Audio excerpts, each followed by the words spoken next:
Hola, hoy vamos a sumergirnos en un periodo clave de la historia de Bolivia, concretamente entre 1920 y 1952. Eso es. Nos basamos en el tomo 5 de la colección Bolivia, su historia.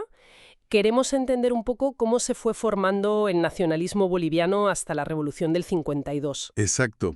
Y la fuente, bueno, lo que busca es dar una visión compleja, ¿no? Ir más allá de la idea simple de buenos y malos, de vencedores y vencidos. Claro, intenta mostrar cómo se conectan los procesos sociales, los económicos, los políticos, en una época muy movida.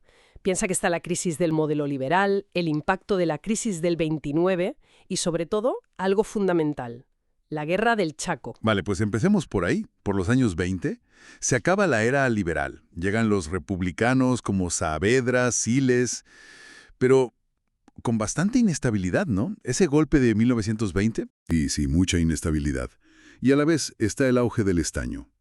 Eso trae algo de modernización. Bueno, ferrocarriles, incluso la aviación, el loiderio boliviano que nace en 1925.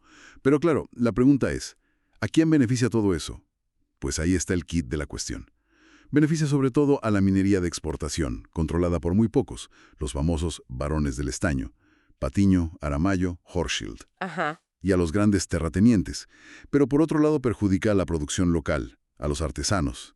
La sociedad estaba, digamos, muy partida. Y ahí empiezan a surgir las primeras organizaciones obreras, la FOCU en Uncía, por ejemplo, y conflictos muy duros como la masacre de Encía en el 23. Sí, y al mismo tiempo hay todo un debate intelectual sobre lo indígena, figuras como Arguedas, Tamayo, y proyectos como la Escuela Ayu de Guarizata, buscando una educación distinta. Parece que todo empieza a moverse a la vez. Exacto. Llegan ideas socialistas, comunistas con la inmigración. Se nota una tensión social creciente. Es como un despertar, digamos. ¿Y esa tensión acumulada estalla o encuentra un catalizador en la Guerra del Chaco, entre 1932 y 1935? Un antes y un después, ¿no? Totalmente. Un punto de inflexión clarísimo. En plena crisis económica, además, el gobierno de Salamanca mete al país en la guerra con Paraguay. Y el impacto social debió ser enorme. Tremendo. Una movilización masiva.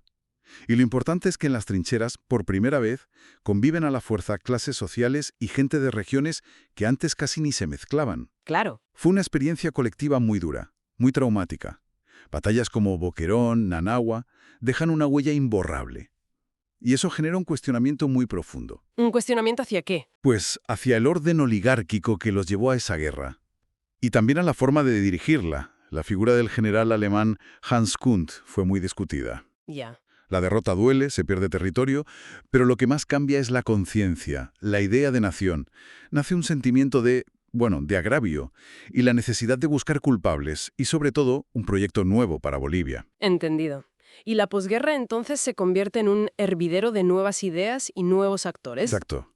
Primero está lo que llaman el socialismo militar, con Toro y Bush. Nacionalizan la Standard Oil en el 37, eso es un hito.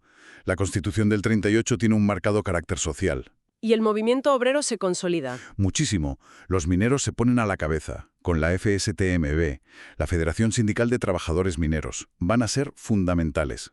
Pero también crecen los sindicatos en las fábricas, los artesanos. Pero no solo los obreros, ¿verdad? Otros grupos también se mueven. No, para nada. El movimiento indígena también se activa mucho.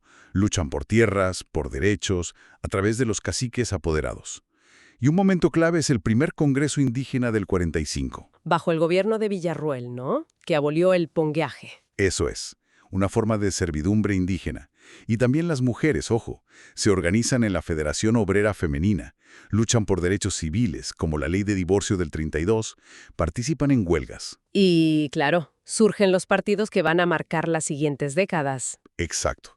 Es la época en que nace el MNR, el Movimiento Nacionalista Revolucionario, con Paz Estensoro Siles Suazo. También el POR, trotskista, y la Falange Socialista Boliviana, la FSB, más de derechas. La política se radicaliza mucho. El propio gobierno de Villarroel, entre el 43 y el 46, fue una mezcla rara, ¿no? Militares jóvenes. Sí, una alianza Radepa-MNR. Hizo cosas populares, pero también reprimió. Y su caída fue violentísima, el colgamiento en 1946. Muestra hasta qué punto estaba polarizado el país. Y esa polarización nos lleva directos al sexenio, entre 1946 y 1952, la recta final. Así es.